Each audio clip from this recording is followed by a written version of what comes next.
Thanks, Micah. Good morning, everyone. Morning.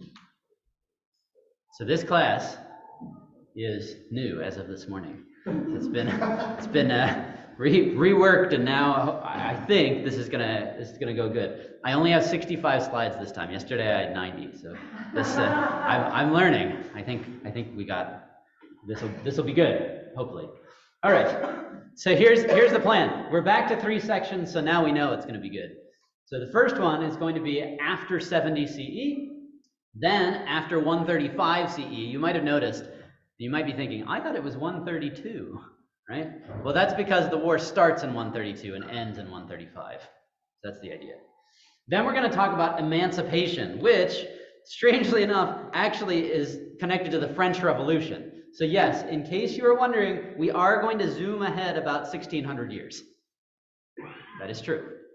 But, you know, we got 6 hours to cover 2,000 years, so that's how it goes sometimes.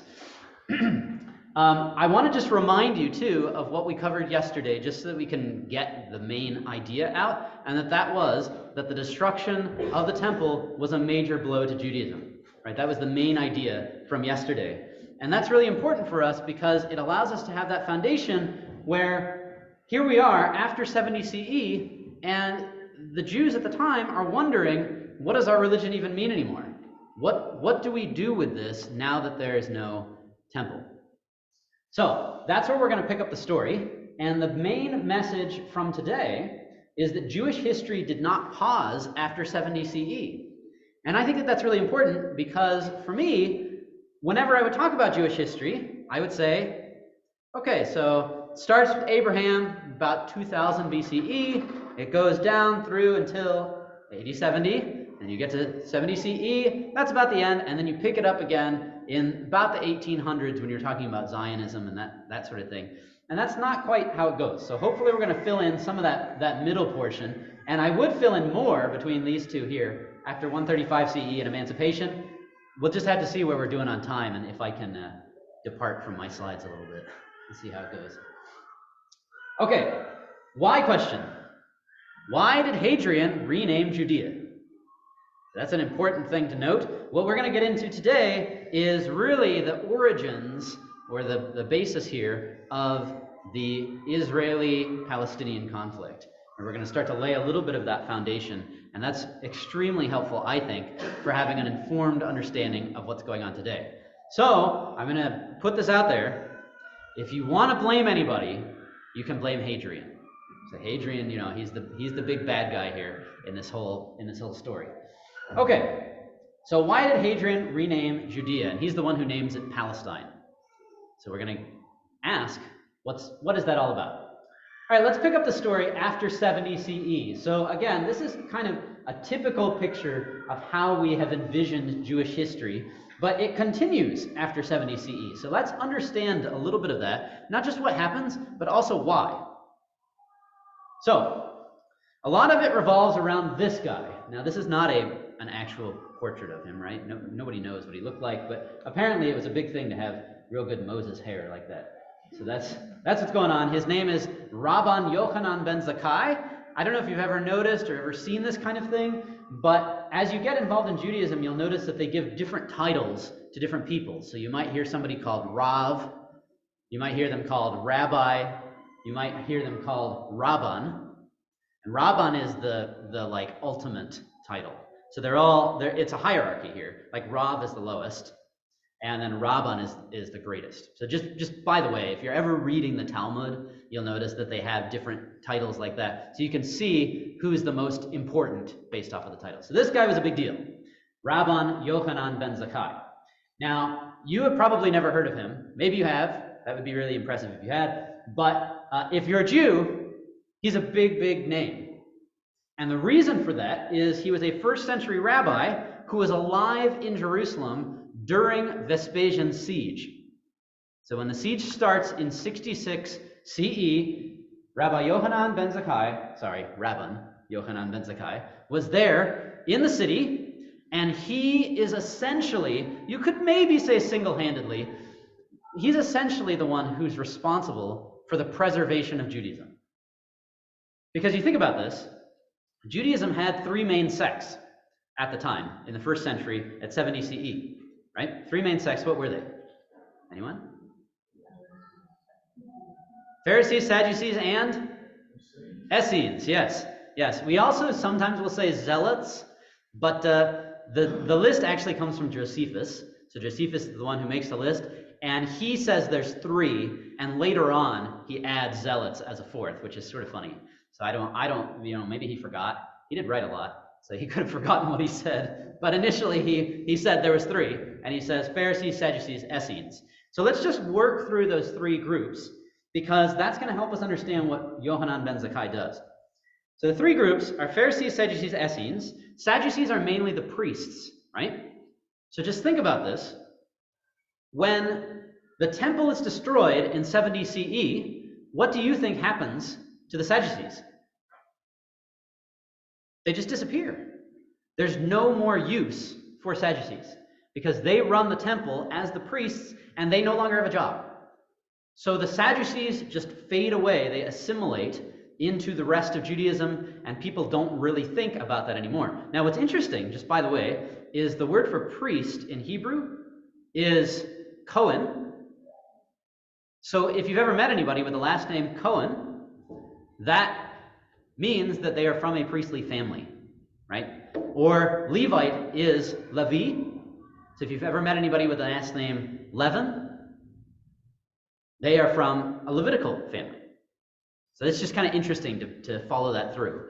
Now, regardless of that, right, you can see that in their last name, but their status as a priestly family completely disappeared, right? So no more Sadducees because they had no more job. So that's the Sadducees. Now the Essenes, you might be aware of them in regard to the Dead Sea Scrolls. They were up there in Qumran, near the Dead Sea. That seems to be their base of operations, although Josephus and Philo both say that they were spread all throughout the Mediterranean world. But their main place seems to be Qumran. They also disappear primarily because they're overrun by the Romans. The Romans just completely get rid of them. They run away. They probably go and live in caves, and then they starve in the caves, and that's kind of the end of the Essenes. So what you're left with then is there's no more Sadducees, no more Essenes. The only thing left is Pharisees. Now here's why that's interesting. Anybody know where the Pharisees originally came from? They were primarily derived, they were created as a response to 586 BCE. That's the destruction of the first temple. So the first temple was destroyed by the Babylonians in 586. And what happens when the first temple is destroyed is all the Jews are asking, what do we do? How do we follow the Torah when there's no temple? We can't have our feasts because you're supposed to have those in Jerusalem. We can't offer any offerings. They don't know how to process this. And so the Pharisees develop as a response to that question. They create what is called, what they refer to as, the oral Torah. So the Pharisees come up with the oral Torah, which is how, well, this is the pragmatic answer of what the oral Torah is. It's how do you follow the Torah without a temple? If you were to ask a Pharisee back then, what was the oral Torah, they would say, it was the law that God gave to Moses orally. Right? That was how they marketed it. So they claimed that God spoke to Moses, and Moses wrote down some things, that's the written Torah, but he also just heard some things. That's the oral Torah, conveniently, right? And it just suddenly appears in Babylon.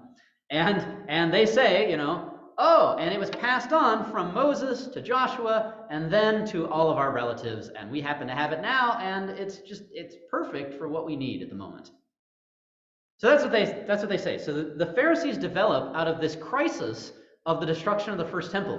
So they are actually perfectly suited for the destruction of the second temple. So what happens here is the Judaism that we know today, referred to as Rabbinic Judaism, that Judaism is a direct growth from Pharisaic Judaism. Right? So all the rabbis today, and you can ask them this, they will trace their lineage back to the Pharisees. So that's just kind of interesting to think about. Okay, now ultimately, it's not just to the Pharisees, but ultimately to this Pharisee. So this is Rabban Yochanan ben Zakkai. Here's how he does it.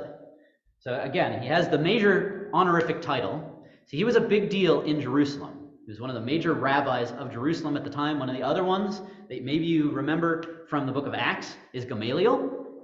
So it's him, and they actually they don't call him Gamaliel, they call him Gamliel.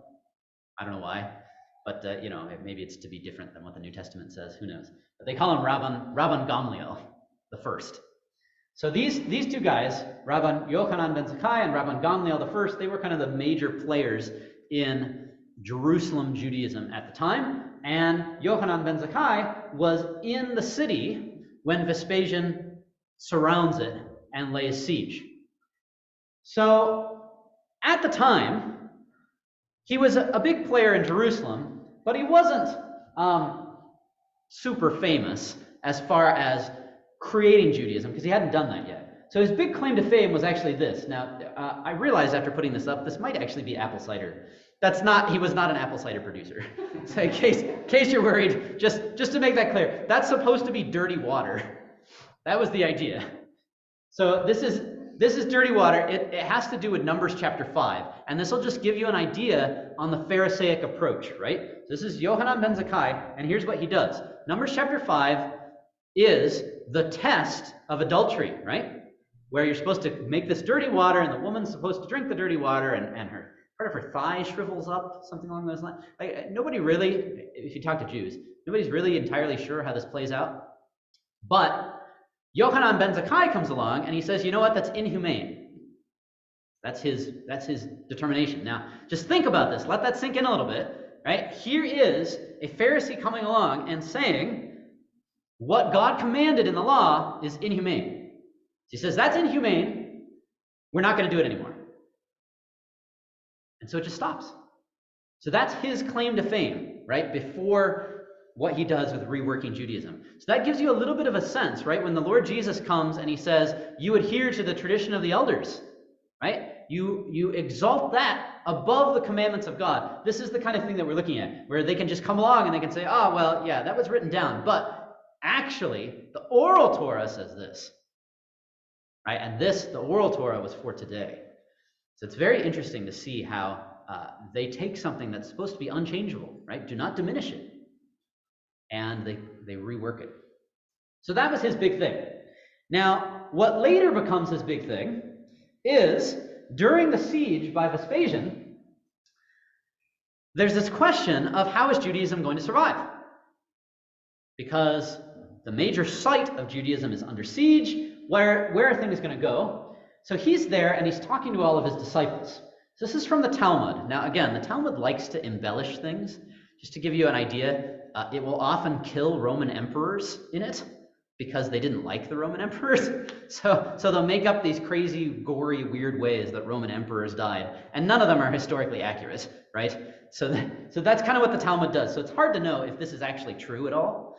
But this is what the Talmud says about Yochanan ben Zakkai, and this is what has stayed within Jewish memory as far as he goes. Here's what it says. The Gemara relates, so the Gemara is the traditional part of the Talmud. Abba Sikra was the leader of the Zealots of Jerusalem and the son of the sister of Rabban Yochanan ben Zakkai. Rabban Yochanan ben Zakkai sent a message to him, "Come to me in secret." He came, and Rabban Yochanan ben Zakkai said to him, "Until when will you do this and kill everyone through starvation?" So what you see here is Yochanan ben Zakkai is actually angry with the Zealots. Right? He says, you're burning up, you're doing crazy stuff. Abba Sikra said to him, "What can I do? For if I say something to them, they will kill me." Rabban Yochanan ben Zakkai said to him, "Show me a method so that I will be able to leave the city, and it is possible that through this there will be some small salvation." So you see what he's doing? He says, figure out a way for me to escape. Because if I can escape, I can preserve Judaism. I can figure out how to make a Judaism that still works, even if the temple does get destroyed. Abba Sikra said to him, "This is what you should do. Pretend to be sick. Have everyone come and ask about your welfare so that word will spread about your ailing condition. Afterward, bring something putrid and place it near you so that people will say that you have died and are decomposing. And then have your students enter to bring you to burial, and let no one else come in, so that the zealots not notice that you are still light, as the zealots know that a living person is lighter than a dead person. Now, notice, I don't know if you're catching on to what's happening here, that Yohanan ben Zakkai says, give me a plan, and this guy says, okay, here's the deal, right? I'm a zealot. I'm going to explain to you how to leave. Now, do you notice who he's talking to in order to leave? This is mind-blowing. He's not talking to the Romans. That's because after Vespasian leaves, the city is still under siege by zealots. Right? So they're fighting amongst each other, and he can't leave. Even though he's a Jewish rabbi who's a big deal, the zealots won't let him out. So he gets the leader of the zealots, and he says, give me a plan so that my own people will let me go. So that's what's happening. So the plan is that he's going to pretend to be sick for weeks, and then he's going to pretend to have died. He's going to be placed in a coffin, and they're going to put rotting meat on him so that he smells. Then he's not going to eat for a while so that he's light, right? So then they're going to take the coffin, his followers are going to take the coffin, and they're going to bring it outside the city, and when the zealot guards say, what is this? They're going to say, oh, it's Rabbi Yochanan ben Zakkai. He's died, right? He's starved from the starvation. Feel the coffin, see how light it is, and then he'll be free. Okay, so that's what he does. He does that whole thing. However, there's a little bit that he doesn't think of. So notice, here's the bad part. Rabbi Yochanan ben Zakkai did this. Rabbi Eliezer entered from one side and Rabbi Yehoshua from the other side to take him out. When they arrived at the entrance of the city on the inside, the guards, these are zealots, who were of the faction of the zealots, wanted to pierce him with their swords in order to ascertain that he was actually dead. Right there. Uh-oh. As was the common practice. Abba Sakara said to them, the Romans will say that they pierce even their teacher. So I find Jewish tradition to be very interesting because it's always very humorous. So this guy, Abba Sakara, the guy who came up with the plan, he's thinking really fast, right? He's thinking on his feet. And he says, no, you can't do that. Because if the Romans see us, right, the Romans are still just over there, they're waiting to see kind of what the orders are from Rome. If they see that you pierced Yochanan ben Zakkai, who's like the big deal rabbi, they're going to say, do these people have no shame? They even did this to their teacher. And the zealots are like, oh, you're right. We don't want to make the Romans think we're bad, right? That we're not religious. So Abba Sakara says, they will say that they push even their teacher, right? And then the guards say, okay, fine. They open the gate and he's taken out. So he's let out and he runs away and he's captured by, surprise, Vespasian, who happens to be there even though they didn't think he was.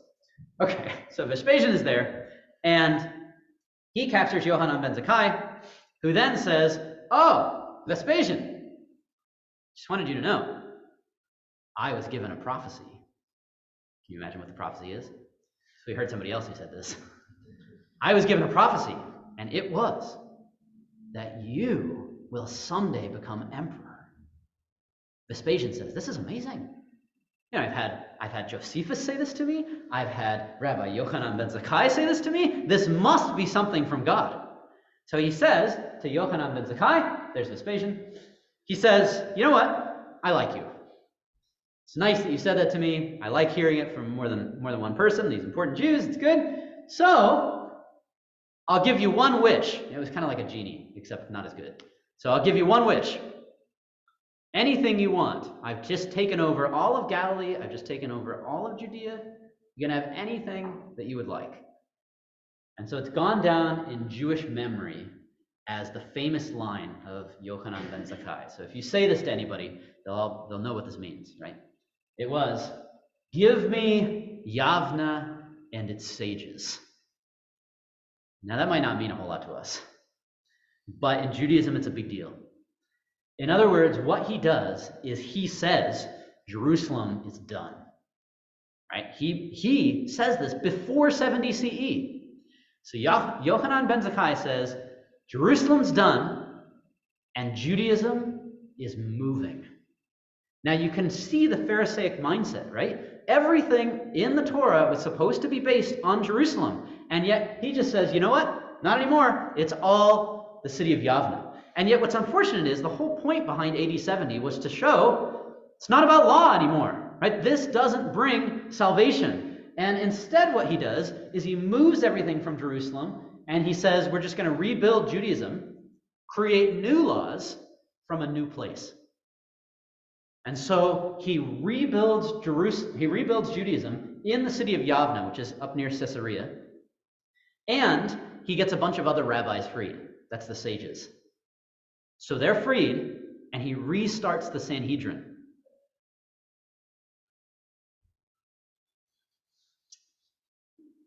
Now, this is also important. Anyone know what that's a picture of? Yeah, that's right. There's Masada, and you can see, by the way, there's like the baths and whatnot that Herod had going on. Masada is an interesting place. Now, I will tell you, and this might kind of burst your bubble a little bit, archaeologists question a little bit of the whole Masada story because they've struggled to find evidence of what Josephus said happened there. So Josephus is the one who informs us about the mass suicide at Masada and all of that, and there's been, nobody has yet found anything to show that, right? But nevertheless, the Masada story has become a really big deal, and I say that because we're talking about the state of Israel, right? The Masada story has had a really big impact on the way that the state of Israel remembers their history. So that's kind of an important piece here. So this is where Josephus tells us what took place. But again, archaeologists have noted that a few of the things that he says about Masada aren't correct. Right? He only writes about one fire, and yet there's evidence of multiple fires throughout the fortress. So what seems likely is that he followed what the Romans said, and that he wasn't actually there himself, but nobody really knows, right? So that's part of the challenge. I wanted to just show you this so that we can get a sense of how much Masada plays into the way that the state of Israel thinks today about their history and who they are, right? So just note this. This is Netanyahu in 2021. So here's what he said in a speech marking the Remembrance Day for Israel's fallen soldiers. Right? So they specifically go to Masada to remember the fallen soldiers. Here's what he says. In the year 73 CE, exactly 1900 years before the Yom Kippur War, Masada was under siege by the Romans. Although this last stronghold fell, Masada became a Zionist value, a symbol of a war for freedom.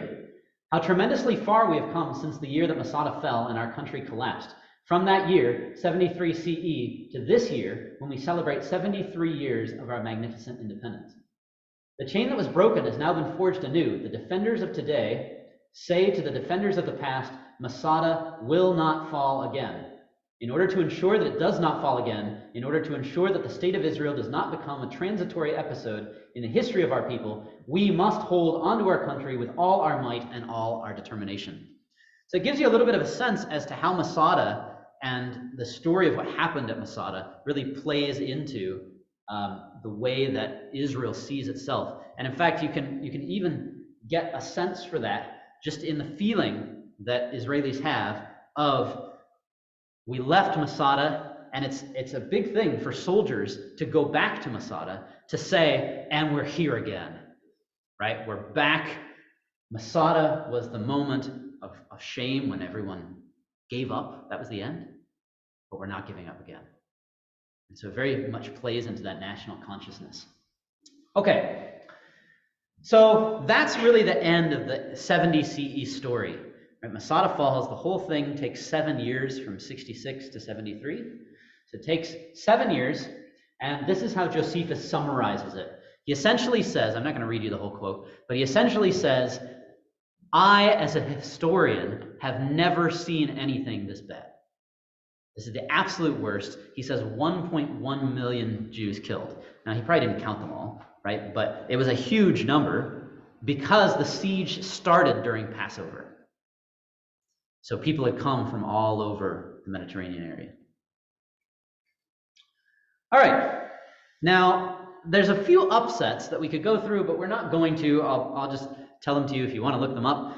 Between 70 CE and the time of Hadrian in the 130s, so in that 60-year period, there's a few tussles between Rome and the Jews still in the area of Judea. So it's important to note, it was still called Judea, and there were still a lot of Jews there. Right? So even though Jerusalem had been defeated, Judaism was still alive, it was still flourishing, just minus the temple portion. Right? Because Yochanan ben Zakkai, and then after him Gamliel II, they were reworking everything in the law in Yavna. So they were redoing Judaism and creating the Judaism that we know today. So in those 60 years, there's a lot of Jews in that area. There's a few tussles between Judaism and Rome. It mainly happens during Trajan's reign. It's called the Kitos War, Kitos. If you're interested in that, you can check it out. But what we are really interested in is Hadrian. So you maybe heard of Hadrian before because of Hadrian's Wall. So he's famous for that. I can't actually tell you what Hadrian's Wall is. I don't know. I assume it's a wall. But aside from that, I'm not sure. Anyway, the key thing that I want to point out as far as Hadrian is concerned is he actually should be famous for something else. Right? This is really crucial. He publishes a coin during his reign, and I want you to notice this. This is him right here. You can even see his name, Hadrianus. Right? And there's Augustus. And then it says over here, Judea. Now the reason that I want you to see that coin, we don't know when it was published. It would have been sometime before 135 because he changes the name in 135. The reason that this is important is because it shows us, this is clear proof that Hadrian did refer to this area as Judea at some point during his reign. Right, so we know that the change is dated to Hadrian's time. So this was Judea, and that's important to note because, in fact, our term Jew comes from the word Judea. I don't know if you've ever thought about that, right? We kind of get used to using the term like Jew, Israeli, Israelite. We kind of use them interchangeably sometimes. But Jew specifically referred to somebody from Judea. In fact, in Greek, sort of interesting, it's Judaios is what the term Judea is from. It's Judaios. And that literally means, Judaios, an inhabitant of Judea. So when Bible translators are translating the New Testament, it's a big challenge to figure out, should we say Jew or should we say the inhabitants of Judea? And so you can find a number of academic articles where different scholars are arguing, well, it should be inhabitants of Judea, because in some of these cases, some of these people aren't Jews. And they're going back and forth, right, about it. So it's sort of interesting to see. But the reason I bring that up is because it's helpful to make that distinction, right? Jew specifically refers to somebody from Judea. Now, that's intriguing, right? Because you might notice that the Lord Jesus is called a Jew, John chapter 4, right? So there appears to be a broadening of the meaning of the word. But originally, when it was first used, which is like the return of the exiles, right? It first shows up in Ezra, that it seems to refer specifically to people from that area. Okay, so Hadrian still calls it that, Judea. Now, this is from Cassius Dio, who is a Roman historian of the time, and he's going to explain how this goes down. Now, I'm going to tell you there's a few scholars who disagree with this. So they'll argue with Cassius Dio because as historians, you like to try and do that. You like to say, oh, well, the primary sources, they were biased, and so they did this and this, all that kind of thing. I think that what he says makes sense. So here's Cassius Dio's understanding of what took place during Hadrian's reign that starts to cause this whole change. So here's how it goes. Ready? At Jerusalem, so remember, there's no more temple. Hadrian founded a city in place of the one which had been razed to the ground, naming it Aelia Capitolina. And on the site of the temple of God, he raised a new temple to Jupiter.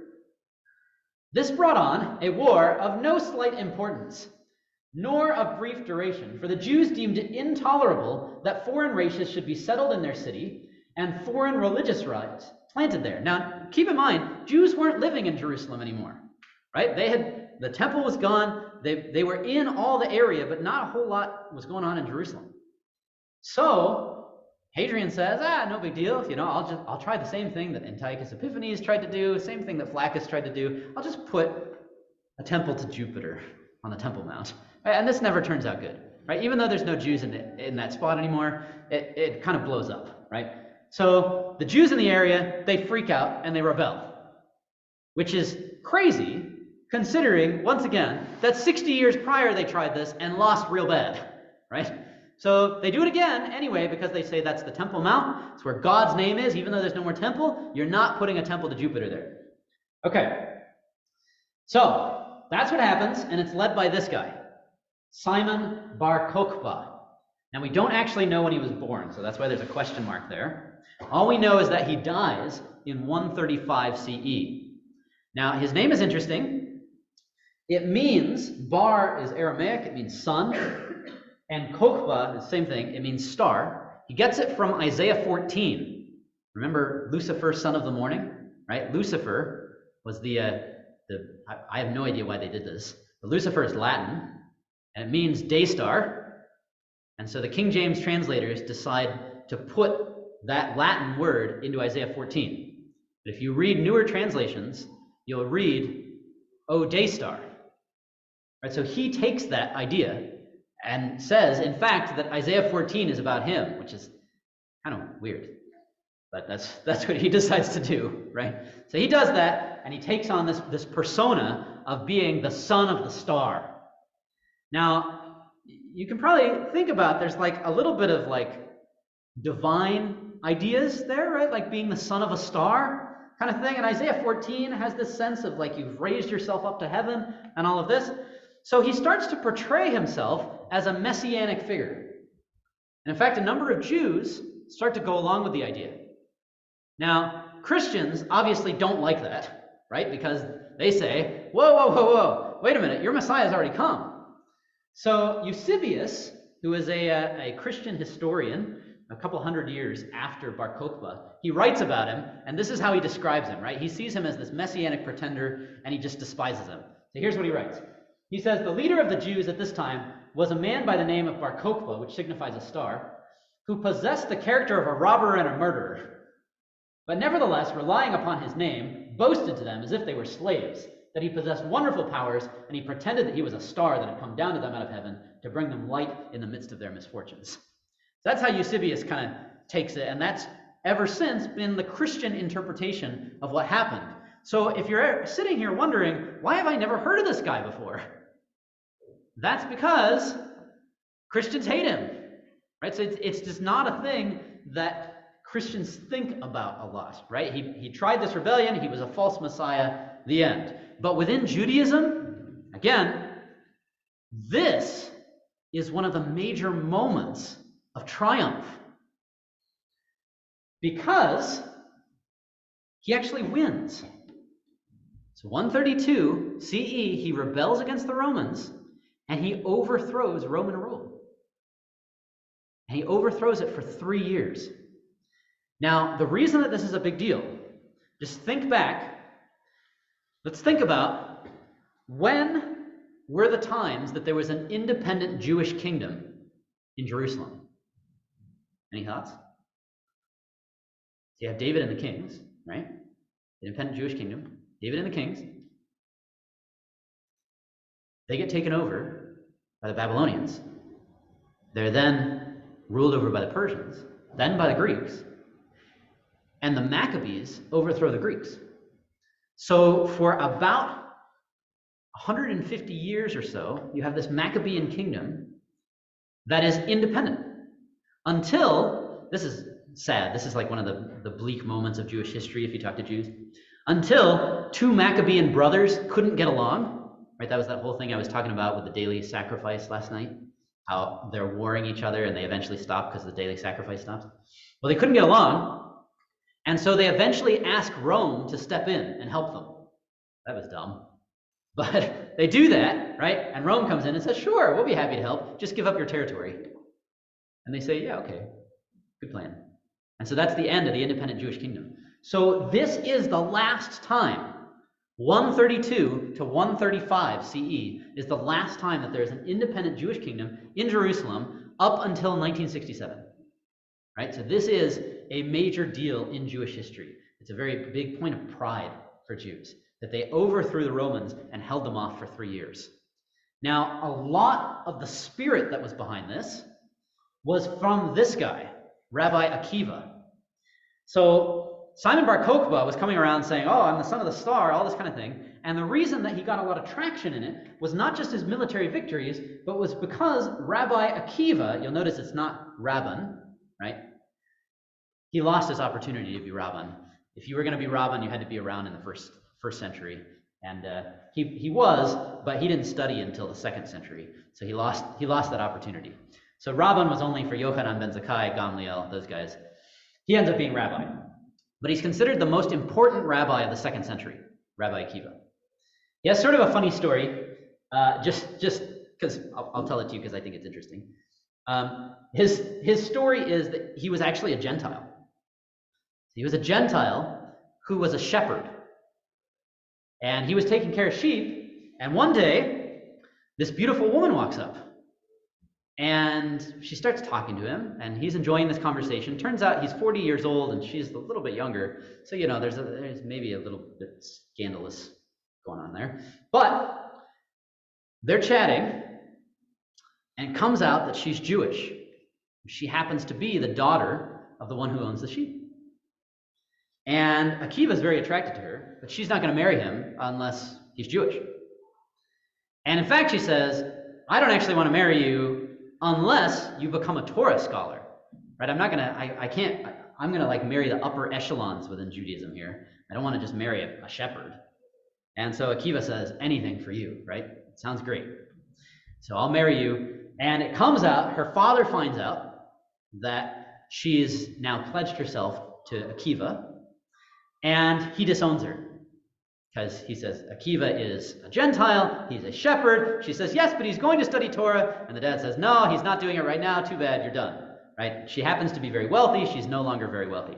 So they're incredibly poor. Akiva, regardless, goes on to study Torah, and he leaves her for 12 years to do so. He comes home after 12 years when he becomes Rabbi Akiva, so he's now in his 50s, right? After 12 years, and his neighbor says, oh, you're back? I wish you had stayed longer. I don't know where these things come from, like where they get this, but the neighbor says, I wish you had stayed longer. And Rabbi Akiva says, oh yeah? I'm going to go stay longer, and I'm going to know even twice as much about the Torah when I get back. So he goes for another 12 years. So he's gone from his wife for 24 years, right? Then he returns, and he has 24,000 converts, and he says to his neighbor, ha! Look what I did. Talmud has very interesting stories. So that's what he does. I'm not sure the spiritual import of that, but that's sort of how they remember Rabbi Akiva, right? He was this big deal rabbi that could convince audiences, right? A following of 24,000 that came back with him to this house to prove this neighbor wrong. Okay, so there you go. And then he and his wife live happily ever after. I don't know how that would work after they weren't together for 24 years, but that's how supposedly it happens. Okay, so there's some of the stories. Oh yeah, the Talmud also says, just by the way, Elijah the prophet is also the guy who brings them together. So, you know, good matchmaker. Okay, Rabbi Akiva is, his big claim to fame before the Bar Kokhba rebellion is he is the one who organizes the Jewish canon. So he's the one who made the decision to not include the books of the Apocrypha. So if you've ever wondered about that, like where do the apocryphal books come from, all of that, it goes straight to Akiva. He is the one who said, no, we're not going to have those 13 books. And he puts them in order as well. So that's what he does. Okay. And then the big deal comes when Simon Bar Kokhba comes out and says that he is the next Jewish leader. Because Rabbi Akiva comes and says, no, he's not just the next Jewish leader. He's Mashiach. He's Messiah. So Rabbi Akiva identifies him specifically as the Messiah, and thus the whole nation, following Rabbi Akiva, throws their weight behind Simon Bar Kokhba. It was an interesting battle strategy, right? And it works for 3 years. However, it doesn't work out very well because Akiva in 135 gets captured by the Romans. And so what's crazy about this, and this is important for what we're going to be covering as we go through the next few hundred years, is Akiva actually sets the stage for what Judaism is up until the development of Zionism. And it's all from this one passage. So this is how the Talmud records Akiva's death. He's taken by the Romans, and this is what he says. When Rabbi Akiva was taken out for execution, it was the hour for the recital of the Shema. So Shema is supposed to be recited every evening. The Shema is, Hear, O Israel, the Lord our God, the Lord is one, right? So you're supposed to recite that every morning, every evening. So Rabbi Akiva is taken out, and he's going to be tortured there with those iron combs at the time when the Shema is supposed to be recited. It says, his disciples said to him, our teacher, even to this point, in other words, are you still going to love God even to this point? Because the next verse in the Shema is, you will love the Lord your God with all your heart, soul, mind, strength. He said to them, all my days I have been troubled by this verse, quote, with all my soul.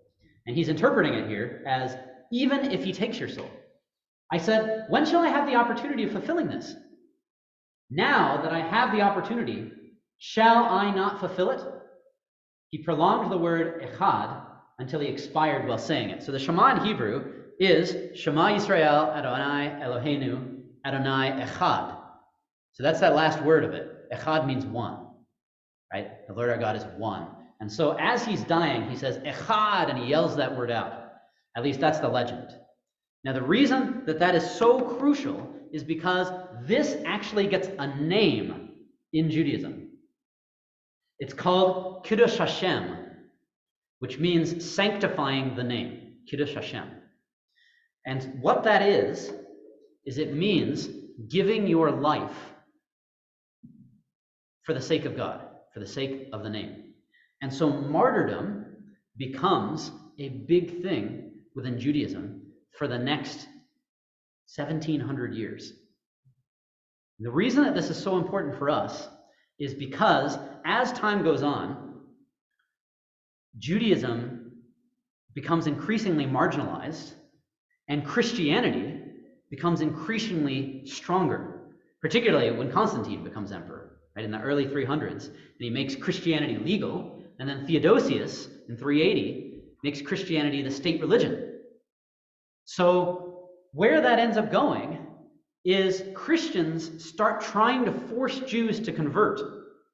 And they will do this all the way through until the time of the Holocaust, right? Trying these forced conversions. So it's pretty crazy, all the different things that you can look at that are connected to this. Things like the Spanish Inquisition, right? We normally hear about this as the Catholic Church torturing its own people kind of thing. But that was created to find what they called conversos, who were hidden Jews, right? These supposed Jews who had converted.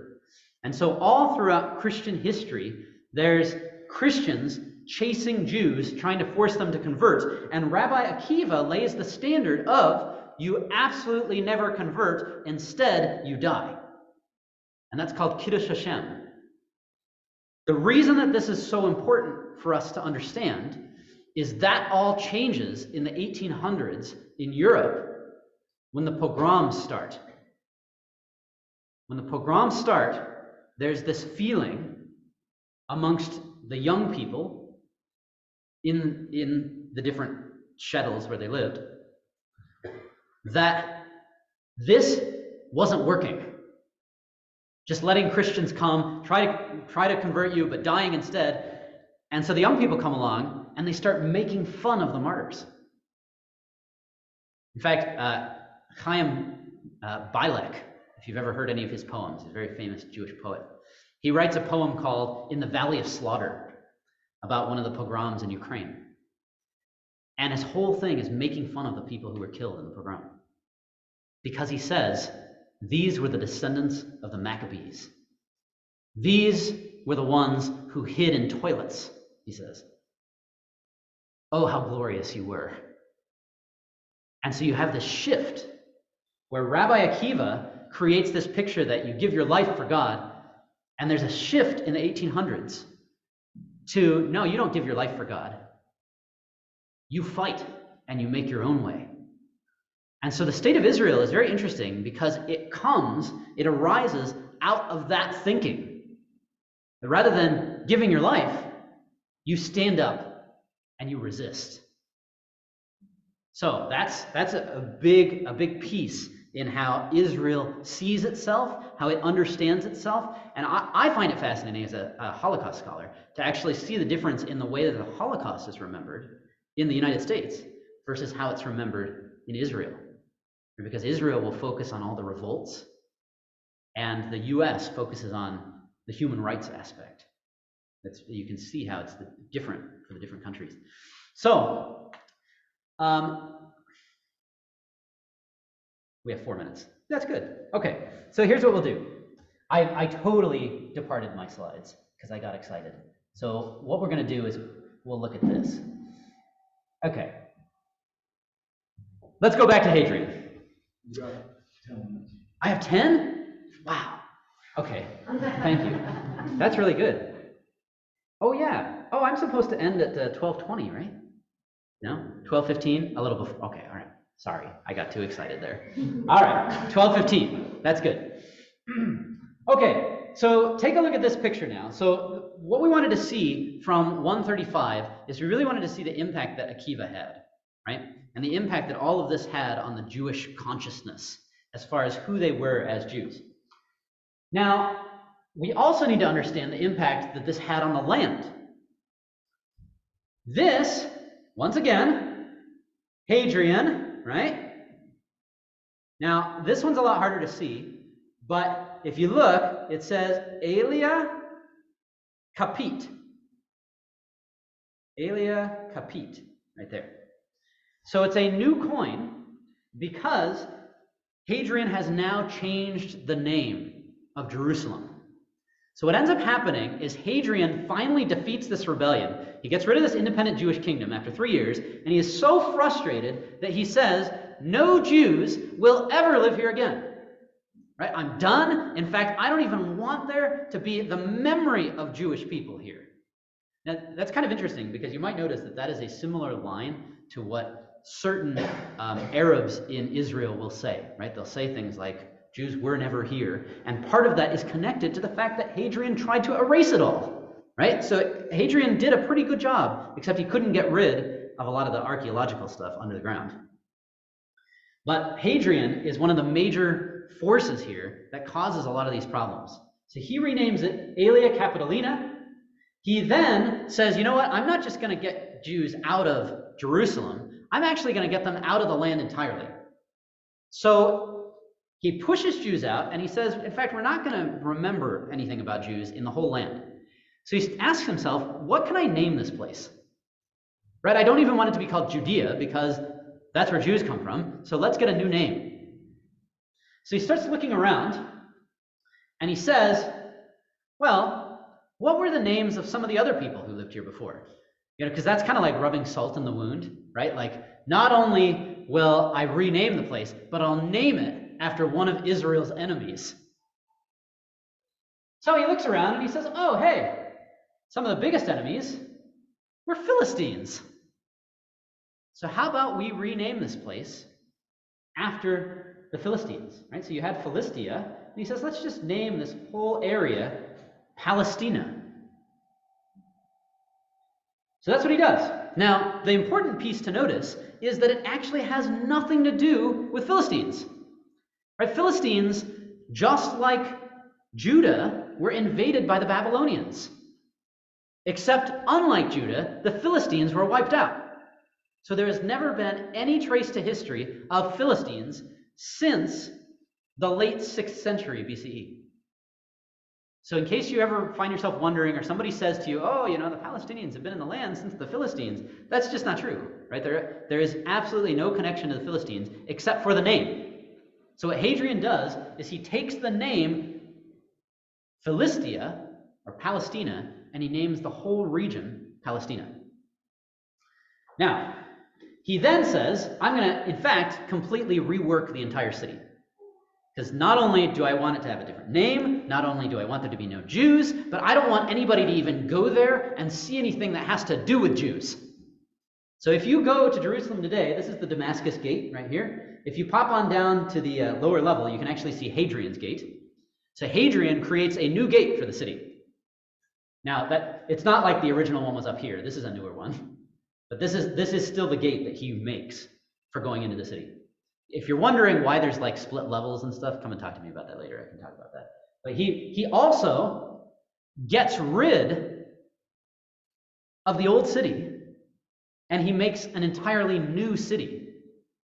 So right here, this is the pattern of Jerusalem according to Hadrian. These are the streets, and specifically what I want you to note is the Eastern Cardo and the Western Cardo. The reason that those are so important is this is how every Roman city was set up. So you see what Hadrian's doing? He's getting rid of the Jewish character of Jerusalem, and he remakes it as a Roman city with his whole Temple of Jupiter, right? So he gets that eventually. Now, what's interesting is you can actually see this today. Archaeologists have found the Eastern Cardo. So if you go to the old city of Jerusalem, you can go and walk through the Eastern Cardo, and you can, get mad at Hadrian. So that's what he did there. So he tried to get rid of everything. There's also, you'll see this there noted as the arch. This is sort of funny, just as a separate thing. That's the Cardo. This is the arch. It's called the Ecce Homo arch, which means behold the man in Latin. And that's because the Catholic Church decided that this is where Pilate said, behold the man. Turns out it was actually made by Hadrian. So, it doesn't really work. But if you want to see anything that still connects back to when Hadrian mowed the city down, right, and rebuilt it, you can go and you can stand beneath that arch and see it. It's sort of weird. Jerusalem's funny because it's like people never really thought about when they rebuilt things what would happen. So they just decided to build the arch into a convent. So if you want to see the rest of it, it's right here inside the convent. It's very strange how they do stuff like that. Or sometimes they'll put walls in front of doors and all kinds of things. So what ends up happening then is from the time of Hadrian, Jews then get sent out throughout all the rest of the world. There's still a major Jewish population there for all time, which is interesting, right? There's never a point in time in which there is not a Jewish population in Jerusalem. But they are not the majority starting in the time of Constantine. So they eventually, they're expelled from all that area. They eventually make their way back. They become the main population at the time in Hadrian's Roman Jerusalem. Then, when Constantine becomes the emperor, Christians start to flock there because Constantine starts to make all kinds of shrines everywhere. Actually, his mom. She starts to make all kinds of shrines everywhere. So Christians then become the dominant population. And then eventually, when Islam takes over, so Umar, it's the caliph, he takes over Jerusalem, and he then brings in a big influx of Muslims. And that's where the majority of the Palestinian population, that's their roots come from that influx that takes place over various centuries, right? So that's sort of the history of where that goes. All right, I think we're at a good stopping point now. So what I hope you can take from this is that there is a major crucial piece of Jewish history that I think we sometimes miss because we stop at 70 CE, and yet there's a whole lot more that goes on, and particularly in relation to the state of Israel, because this tells us the roots of the conflict. It actually stems to the failed rebellion of Bar Kokhba as he pretended to be Messiah, and Hadrian's reprisals when he renames the place, brings other people in, and then eventually when Islam takes over and brings more people in, that's where this all comes from. So what we'll do, God willing, tomorrow is we'll take a look then, we'll jump into the 1800s, and we'll say, all right, when do things start to change? When is it that Jews start to say, you know what, we're not going to do Kiddush Hashem anymore. We're actually going to stand up and fight. And fighting is what we're supposed to be doing. So we'll take a look at that change, see why it comes about.